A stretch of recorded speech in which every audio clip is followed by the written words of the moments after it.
Fala pessoal, bom dia, bom dia. Estamos aí de volta, né? Segundo semestre, que beleza, hein? Vamos bater um papo aqui sobre alguns assuntos que a gente já viu no primeiro semestre, né? E vamos retomar algumas questões, tá? E daqui a pouquinho, com fé em Deus aí, vamos estar todo mundo bem e junto em sala de aula. Tá joia? Vamos direto ao ponto para o próximo slide. Então, nós vamos fazer aquele esquema de revisão com base em questões e respostas, tá? Vamos fazer aqui 7 perguntas e respostas, né, que eu julgo aí muito importantes, tá, para o nosso aprendizado aqui nessa primeira etapa aí de 7º ano, tá? Então, a primeira pergunta tá aí, ó. Explique a localização do território brasileiro na superfície terrestre, tá? Então, primeira coisa, você tem aí na tela o mapa mundi, tá? Tem um mapinha mostrando aí onde está a América do Sul, e obviamente você sabe que o Brasil é o maior país da América do Sul, né? Ele é cortado aí pela linha do Equador, tá? E está a oeste do meridiano de Greenwich. Então, como é que fica essa divisão?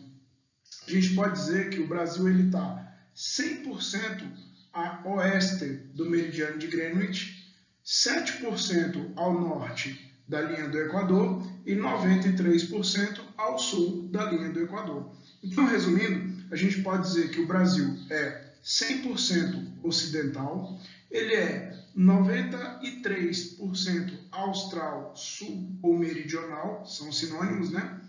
E nós também podemos dizer que 7% do território brasileiro é boreal, setentrional ou norte, porque também são termos sinônimos. Tá joia? Então, localização do território brasileiro na superfície terrestre.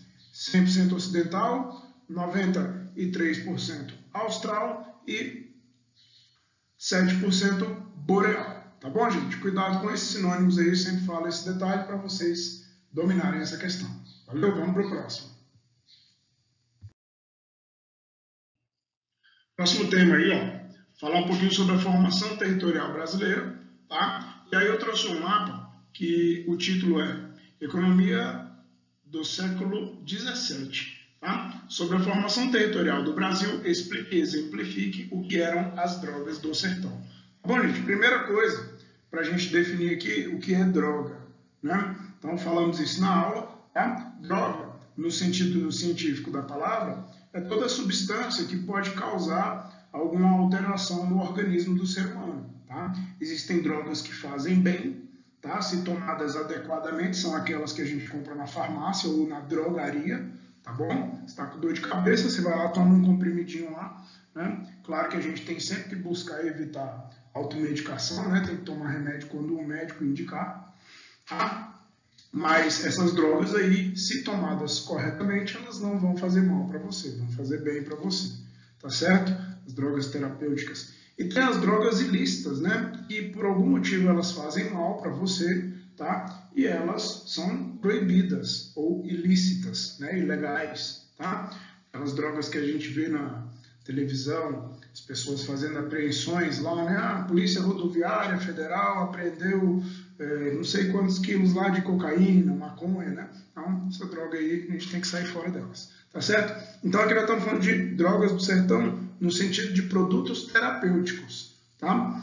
Produtos que tinham algum valor comercial naquele momento, né? Por serem produtos encontrados na natureza que poderiam ter funcionalidade terapêutica. E também outras especiarias, né? Que não seriam terapêuticas, mas teriam alguma função aí na culinária, né, no artesanato, né, produtos que dariam colorações aí aos tecidos, tá certo? Então tudo entra no bolo aí do chamado droga do sertão, tá certo? Outra coisa que você tem que saber para definir essa questão bem é saber o que é sertão, tá bom? Então essa parte preta no mapa, tá? Está indicada na legenda como drogas do sertão. Na verdade, essa é a área de exploração das drogas do sertão, tá certo? Então, o que os colonizadores europeus chamavam de sertão naquele momento? A área mais distante do litoral, né, segundo eles, era o sertão. Hoje, a gente conhece no mapa brasileiro apenas o sertão nordestino, tá? Mas naquele contexto não havia essa divisão. Então essas áreas mais distantes do litoral, tá? Essas áreas eram apelidadas aí de sertão, tá bom? Já ouvi dizer, não sei se é verdade, tá? Que antigamente eles diziam isso pelo fato daqueles locais muito interiores serem tão longe, né? Então, ser tão longe, tá? Não sei se é daí que deriva a palavra sertão, tá bom? Já li em uns 3 ou 4 livros isso, tá? Mas é bom a gente sempre investigar aí com uma certa dúvida, tá bom? Para não ficar reproduzindo mentiras, né? As mentiras reproduzidas várias vezes, elas acabam virando falsas verdades, se é que a gente pode chamar assim, tá bom? Então, existe essa fala, mas eu não tenho uma convicção ainda forte sobre isso, tá bom? Só um exemplo aí para vocês. Então vamos responder a questão. Sobre a formação territorial do Brasil, explique e exemplifique o que eram as drogas do sertão. Então, as drogas do sertão, gente, eram produtos terapêuticos e especiarias encontrados no interior do Brasil, ali como mostrado no mapa, na região interior da Amazônia, tá certo? E exemplos, né? Você tinha ali o urucum, você tinha o guaraná, que é um produto natural que tem uma natureza estimulante, tá certo? Vários produtos que poderiam ter valor comercial lá na Europa eram explorados nessa área e levados para o continente europeu pelos colonizadores, tá? Com o título de drogas do sertão. Tá bom, gente?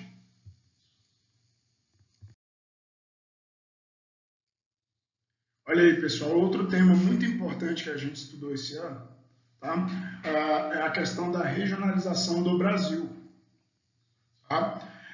O Brasil, segundo o IBGE, ele é dividido em 5 grandes regiões administrativas ou 5 macro-regiões, tá? Norte, Nordeste, Sul, Sudeste e Centro-Oeste, tá bom? Essa é a divisão oficial do Brasil, que ela foi estabelecida por um órgão do governo federal.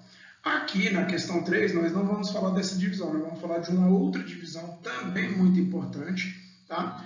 Ela foi definida aí por geógrafos, né? E não por um órgão do governo federal, mas essa divisão ela também é muito importante. Ela não é oficial e não foi feita pelo governo, mas ela é muito importante, tá? O mapa aí para vocês é a divisão do Brasil em complexos regionais, tá? Então, ao contrário da divisão do IBGE, que divide o Brasil em 5 regiões, aqui nós vamos ter 3 grandes regiões. Nós vamos chamá-las de complexos regionais, tá? Ou essas áreas geoeconômicas, né? Complexos geoeconômicos, tá certo? Cadê? Vamos lá. Temos aí ó, o Centro-Sul, né? Em laranjado. Temos aí nesse amarelinho, nesse bege claro aí, a parte do Nordeste e temos em verde a parte da Amazônia, tá? Então, cuidado com isso, tá, gente? Na divisão do IBGE, nós temos as divisões dos estados respeitadas aí pelos limites regionais. Aqui, nessa divisão em 3 regiões, nós não temos essa divisão bem estabelecida. Por quê? Porque, veja o Mato Grosso, por exemplo. A parte sul do Mato Grosso está na região centro-sul, né? A parte norte do Mato Grosso e a parte central dele estão no Complexo Regional da Amazônia.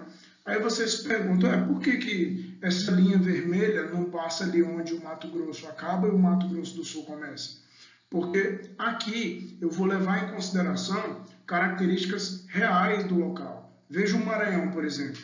O Maranhão praticamente dividido ao meio pela linha vermelha, né? Metade dele está no Complexo Regional da Amazônia e metade dele está no Complexo Regional do Nordeste. Por quê? Porque essa parte do Maranhão que está no Nordeste tem características muito mais parecidas com o que temos no Nordeste. A outra metade, que está no Complexo da Amazônia, tem características muito parecidas com o que está na Amazônia.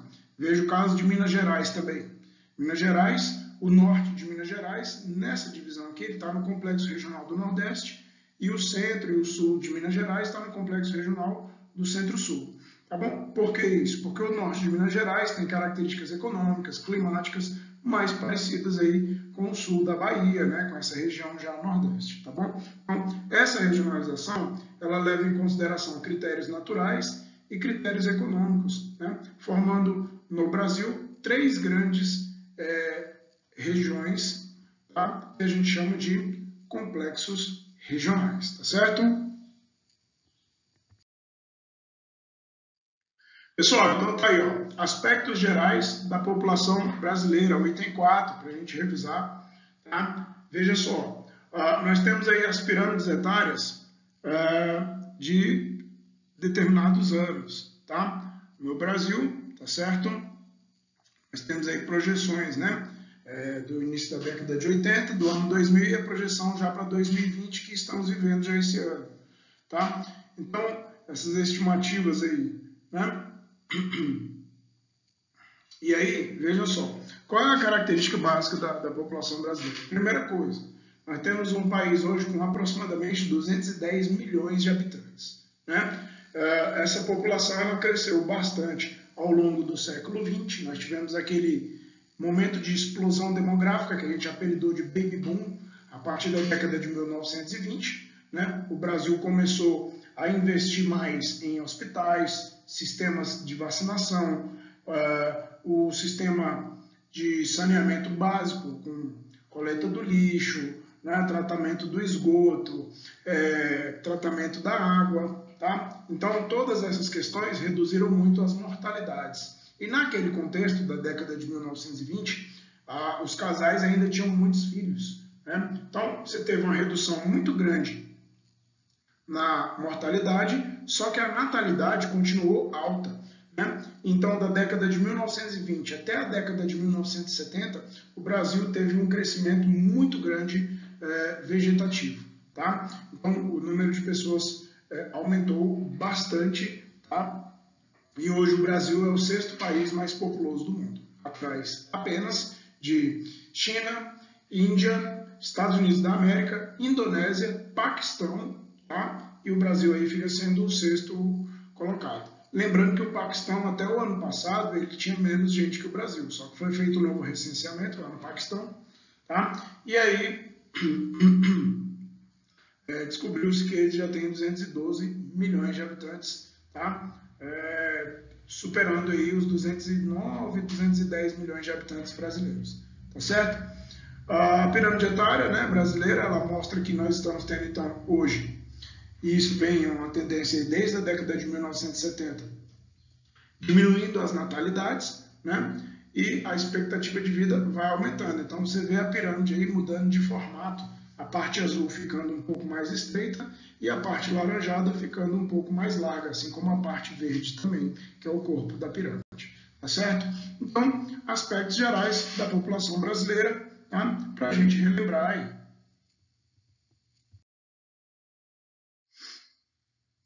Pessoal, item 5, tá? É um assunto muito legal que a gente trabalhou aí nos capítulos anteriores, tá? Explica a diferença entre consumo e consumismo. Eu coloquei uma charge aí para vocês, né? A pessoa provavelmente saindo de um shopping center, né? Mal consegue enxergar a frente aí de tanta sacola que ela está carregando aí, tá? Aí veja só, né? Qual é a questão que a gente trabalhou em relação a isso, tá? A gente precisa consumir coisas, né, no nosso dia a dia, roupas, né, alimentos, tá bom? Medicamentos, né? E tem as coisas obrigatórias que a gente não tem como deixar de consumir, produtos de higiene pessoal, por exemplo, tá? E tem aquelas coisas que a gente acaba consumindo impulsionado pelo meio de comunicação, pela mídia, né? Pelo marketing, tá bom?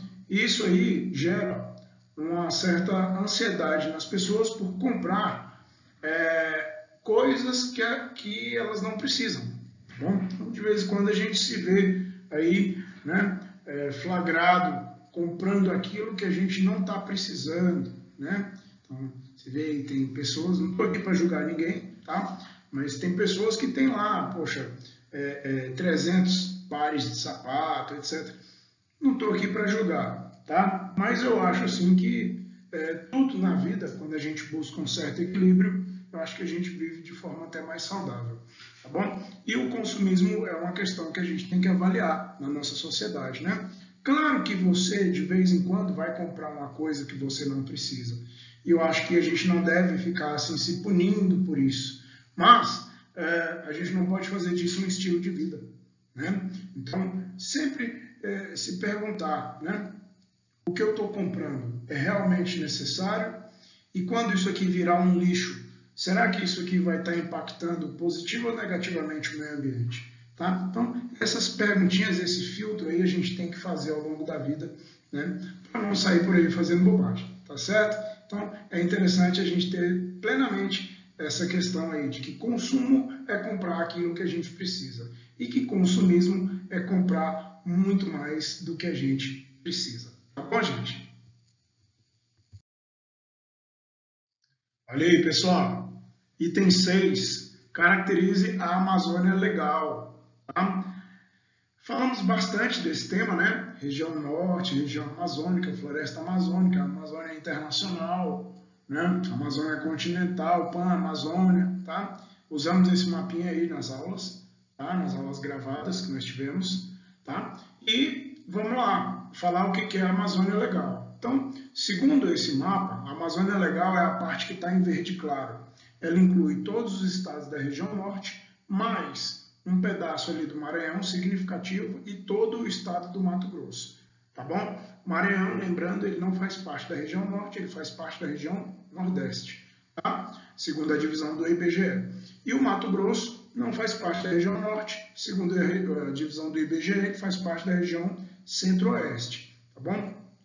Aí você se pergunta, ué, por que o pedaço do Maranhão está aí e por que o Mato Grosso inteiro está aí? Gente, a Amazônia Legal é a área definida pelo governo federal para a atuação da SUDAM, que é a Superintendência para o Desenvolvimento da Amazônia, um órgão criado pelo governo federal, tá? Para, como o próprio nome diz, desenvolver a região norte e a área amazônica, tá? Assim como fiscalizar a questão da proteção ambiental juntamente ao IBAMA, tá certo? Instituto Brasileiro de Meio Ambiente, né? Que hoje é o ICMBio, né? Instituto Chico Mendes, tá bom? Então, veja aí que a Amazônia é legal, então, é essa área em verde claro no mapa, tá? Definindo aí a área de atuação da SUDAM, incluindo todos os estados da região norte, mais o Mato Grosso, que está no centro-oeste, e mais da metade do Maranhão, que está no nordeste.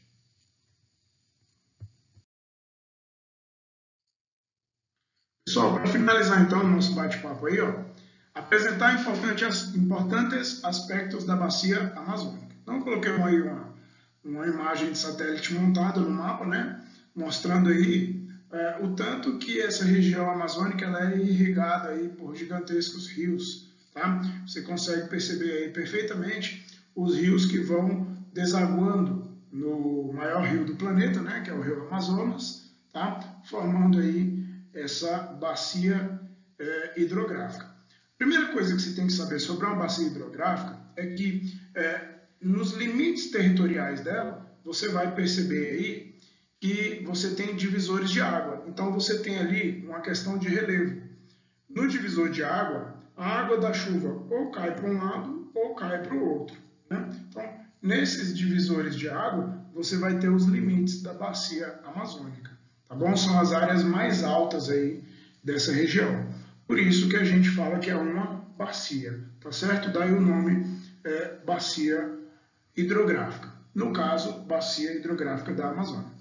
Tá? É a maior bacia hidrográfica do planeta, tem o maior rio do planeta, tá? Ela tem cerca de 7 milhões de quilômetros quadrados, tá bom?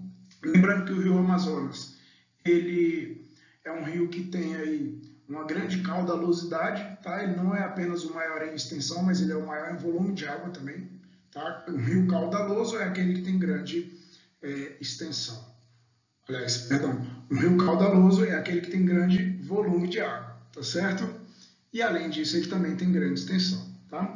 Uma característica que chama muita atenção, que a gente também já viu aí nas aulas anteriores, é que nós temos aquela imagem belíssima lá do encontro dos rios Negro e Solimões, né? mostrando ali que rios, ao se encontrarem, as águas vão percorrer durante alguns quilômetros de forma imissível, porque elas têm características diferentes de temperatura, densidade, né? O tipo de detrito que está dentro daquela água ali, se é uma erosão mais rochosa, se é mais sedimentar, tá? Então você vai ter os dois rios com colorações bem diferentes aí, correndo ao longo de alguns quilômetros até essas águas se juntarem, tá certo, gente? Então, características aí da bacia amazônica, tá? Para vocês. E já a gente se encontra, né, com um novo assunto e desejo a vocês aí um excelente retorno, tá? Uma ótima semana e um beijo. Tchau!